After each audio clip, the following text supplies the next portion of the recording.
My mother stood on her front lawn, frozen in shock. Where her vibrant garden once bloomed, there was only ruin, torn roses, crushed lavender, uprooted sunflowers. This wasn't just a garden, it was her sanctuary built after my father's death, a living memorial to love and resilience. Over the years, it became a beacon for the neighborhood. Children marveled at butterflies, neighbors stopped to chat, everyone felt its warmth. That's why its destruction felt so wrong, a violation not just of her space but of the community's heart. The garden was more than landscaping, it was hope grown from grief. Now, all that remained was a question. Why would anyone do this? The loss was personal, but its impact rippled outward. In that moment, sorrow and disbelief hung heavy in the air. Trouble started quietly. A new HOA board, stricter rules, and suddenly my mother's garden was a violation. She received cold, formal letters demanding her garden be replaced with grass, ignoring its years of existence and community joy. Our heartfelt appeals, photos, and a petition signed by neighbors were met with silence. The HOA's response was rigid: rules over people, bureaucracy over compassion. Fines and threats followed, with no room for conversation or understanding. We believed reason would prevail, that humanity would matter more than bylaws, but our voices were ignored. The board's indifference was clear. They cared only for compliance. What do you do when your story is dismissed? Your community's wishes erased? The seeds of conflict had been sown. On a bright Tuesday, my mother called, sobbing, "They're destroying everything."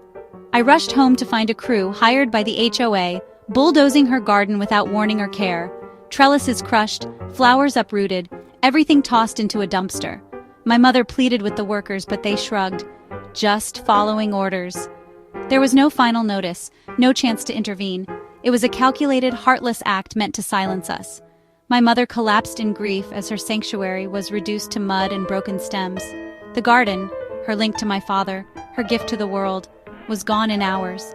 We felt powerless, betrayed by those meant to protect our community. The question was no longer just why, but how could they? Grief turned to resolve. We wouldn't let this stand.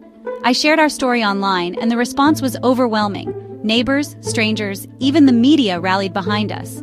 The garden's destruction became a symbol of HOA overreach and lost compassion. With public support, we took legal action, arguing the HOA had violated their own rules and our rights. The lawsuit and media attention put the board under intense scrutiny. Residents packed the next HOA meeting, demanding accountability. The board, facing backlash and a lawsuit, could no longer hide. Our fight sparked a community movement for fairness and change. The loss of one garden united a neighborhood. The court ruled in our favor. The HOA was ordered to restore the garden and pay damages. The board resigned, replaced by neighbors who valued compassion. A new rule protected memorial gardens and encouraged diverse landscaping. Rebuilding Day was a celebration. Neighbors brought plants, children brought seeds, everyone helped. My mother, once withdrawn, found joy again as the garden bloomed anew. The new garden, built by many hands, became a symbol of resilience and unity.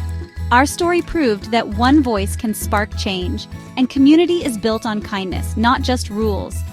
If you feel powerless, speak up. Your story matters. Together, we can create places of hope and healing. Let's plant more gardens in every sense of the word.